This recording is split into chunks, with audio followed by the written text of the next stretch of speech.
Hola gente, ¿qué tal? Bienvenidos al canal, bienvenidos a las lecturas de Gotham C137.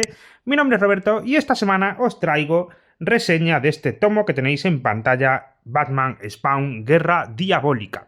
Antes de entrar a comentar el cómic, os voy a poner un poquito en contexto, os voy a hablar de la situación de la época. Corría el año 1994 y teníamos una colaboración entre Image Comics y DC. De hecho, una colaboración doble. Se formaron dos equipos creativos. Por un lado estaba Todd McFarlane con Frank Miller, que nos trajo el cómic de Spawn Batman, que ya lo tenéis reseñado en el canal. Os estará pasando por aquí, por la derecha, la etiqueta para ir a ver esa reseña. Una historia, pues, bueno, regulera, la verdad, con dos grandes del medio, como eran Frank Miller y Todd McFarlane. Y por otro lado, se estableció el equipo creativo de esta historia, formado por Moens, Dixon, Grant y Jansson en el dibujo. Bueno, ¿qué pasa? Pues que mientras que Image Comics publicaba la historia de Spawn Batman, esa historia a cargo de Frank Miller y de Todd McFarlane, que la historia era bastante mediocre, pues DC publicaba esta historia, Guerra Diabólica. ¿Cuál me ha gustado a mí más de las dos? Os debo decir que a mí de las dos me gusta más esta versión y este cruce entre los personajes que el orquestado por Frank Miller y Todd McFarlane. Es curioso porque, bueno, pues sabéis que Todd McFarlane es el creador, es el padre de Spawn, ¿no? Y se tomó ciertas licencias, dio ciertas concesiones a Frank Miller en esa historia que para mí desvirtuaban a los dos personajes, tanto a Spawn como a Batman. A Spawn lo dulcificaba y a Batman lo convertía en un capullo integral, ¿no? Pues esta historia, que está a cargo de DC Comics, este crossover, respeta la esencia de ambos personajes muchísimo mejor que la otra, ¿vale? Entonces, bueno, os enseño la edición. Es esta edición chulísima publicada por ECC, con la tapa así metálica, el lateral, Batman Spawn Guerra Diabólica, y por la parte de atrás, ahí lo tenéis, ¿vale? Bueno, precio de 20 euritos, bastante caro, la verdad. Estas ediciones son carillas, porque las historias no son tampoco nada del otro mundo, aunque sí que os digo que la historia de este crossover, de este cruce, me ha gustado más que la anterior. Bueno, pues vamos allá. ¿De qué va Guerra Diabólica? Bueno, pues mientras que en la anterior etapa, o la anterior aparición o colaboración entre ambos personajes, teníamos una historia más terrenal, más de cyborgs, más película noventera rara, pues aquí tenemos una historia de corte sobrenatural, ¿vale? Un tema demoníaco, sacrificios, invocaciones de demonios, ese tipo de cosas, ¿no? Entonces, aquí nos dice, a modo de presentación, que no sé por qué esta parte no la han traducido, la verdad, pero bueno, le dicen, ¿quién es Croatoan? Es una pregunta que Batman deberá responder o verá a toda la ciudad de Gotham arruinada por una armada de muertos vivientes, ¿no? Pero primero está el misterio de Spawn, que puede ser un aliado o la más mortífera amenaza de todos. Bueno, pues así es la presentación de esta historia de Batman Spawn. Mirad la portada, qué chula, qué bonita está. ¿Y qué nos cuentan en esta historia? Bueno, pues nos cuentan una colonia americana que desapareció misteriosamente. Todos los habitantes, los 100 habitantes de esta colonia, o mejor dicho, 99 de esos 100 habitantes, desaparecieron sin dejar ni rastro. Y la única pista era que en lo alto de un árbol aparecía el nombre de Croatoan, que no se sabía quién era, ¿no? Además, si se hacía una vista del poblado, de ese asentamiento, pues tiene esta forma de pentagrama. Y eso nos traslada a la Gotham del presente. En esta ciudad de Gotham, Batman está investigando lo que parece ser un caso de corrupción, un caso de mafia, de un agente inmobiliario o un constructor que desapareció sin dejar ni rastro hacía 6 años. Y ahora se va a inaugurar una torre que estaba construida por él, ¿no? Entonces está siguiendo de la pista a esta desaparición e intentando resolver ese misterio. Mientras que Spawn, pues cuando ve la noticia de la torre, de la inauguración de la torre, pues recuerda que él mató a ese hombre, ¿vale? Él es el responsable de la muerte de esa persona que desapareció hace 6 años. Entonces, como tiene ciertas lagunas de memoria, decide irse a Gotham para ver si puede averiguar más sobre su pasado.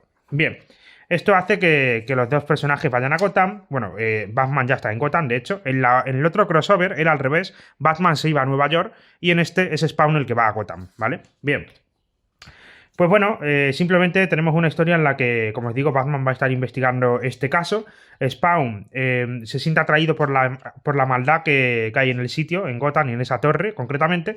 Y tenemos a ese personaje que parecía que estaba muerto, pero No, estaba de parranda y resucita, por así decirlo, y tenemos una escena muy a la película de la momia, ¿vale? Ese momento en el que la momia sale del sarcófago y empieza a absorber la fuerza vital de todo lo que lo rodea, pues eso tenemos aquí. Tenemos a este tipo que se levanta, empieza a absorber la carne de gatitos, ¿veis? Va dejando un rastro de gatitos muertos por ahí hasta que se regenera. Bueno, pues la revelación final de esta historia es que este señor no es un señor, sino que es un demonio que está pues ofreciendo almas al mismísimo Satanás. Entonces su idea era, antes sacrificó a 100 almas en ese asentamiento americano y ahora no va a ofrecer a 100, sino que va a ofrecer a 100.000 almas. Ha montado un complejo por Gotham donde ha recreado el pentagrama y va a abrir un portal al infierno, resucitando a los muertos y absorbiendo a los vivos. Entonces tenemos a Spawn y Batman que tienen que detener a este tipo. Tenemos una pelea previa entre Spawn y Batman, pero no es una pelea tan irracional como en la anterior historia, ¿vale? Aquí, de hecho, una cosa que debo decir y que sí que me llama la atención es que parece que las dos editoriales no tuvieron contacto durante estos cruces, ¿vale? ¿Por qué? Porque no da la sensación de que sea continuista. Es decir, aquí parece que Spawn y Batman se conocen por primera vez. Y en la otra historia lo mismo, no se conocen entre ellos. Y lo primero que piensan cuando se ven es pelearse. ¿Qué pasa? Pues que mientras que en la anterior historia Batman era un ser completamente irracional, aquí es el Batman de siempre.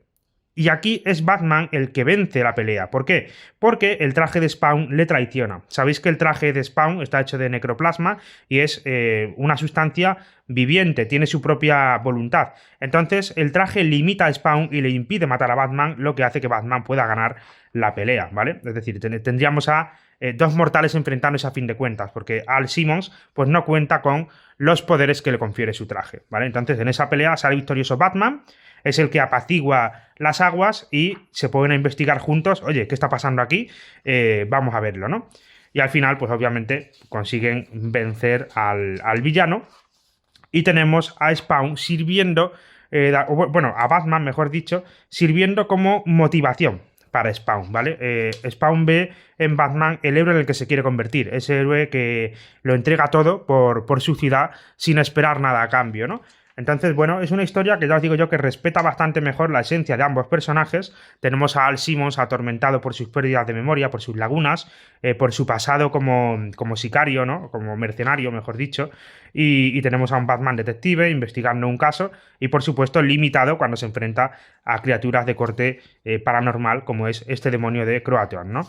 Así que, pues, un dibujo también muy chulo. Se nota que Alan Grant está a cargo también del guión, porque la verdad es que se reconocen muchos elementos de los 90 de historias de Alan Grant. Así que, para mí, esta historia es superior a la historia que nos trajeron Todd McFarlane y Frank Miller.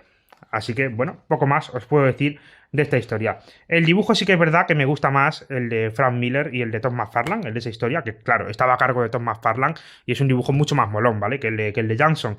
Pero la historia, esta me parece mejor. El guión, este me parece superior al de Frank Miller. Así que, bueno, pues hasta aquí la reseña. No tengo mucho más que decir de este cómic.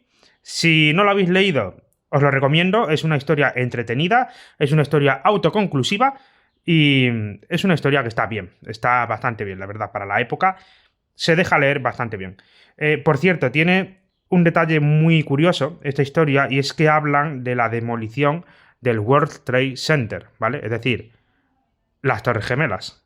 Año 94 y están hablando de detonar las Torres Gemelas, ¿vale? Es una curiosidad, ¿verdad? Cómo a lo largo de la historia, antes de esa catástrofe del año 2001, de ese atentado terrorista, pues en varios medios ya se sugería la destrucción de estos edificios, ¿no? Así que, bueno, pues sin más, hasta aquí la reseña. Si te ha gustado, apoyarla con un like, compártela y suscríbete al canal si no lo estás. Hasta la próxima. ¡Chao!